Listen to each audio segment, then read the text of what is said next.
عید لغوی طور پر خوشی اور جشن کی رات یا دن کے لیے استعمال ہوتا ہے۔ اصطلاحی طور پر عید وہ دن ہے جب مسلمان اللہ کی عبادت کے بعد خوشی اور شکر کا اظہار کرتے ہیں۔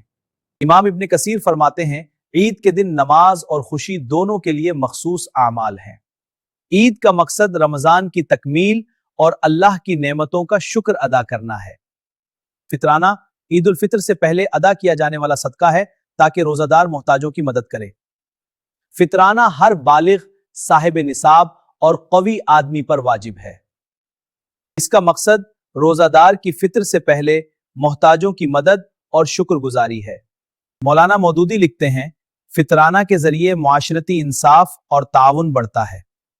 امام قرطبی فرماتے ہیں، فطرانہ دینے سے رمضان کی روحانیت مکمل ہوتی ہے۔ عید اور فطرانہ کی فضیلت یاد رکھیں، خیرات دیں، خوشی منائیں، ویڈیو شیئر کریں اور سیریز فالو کریں۔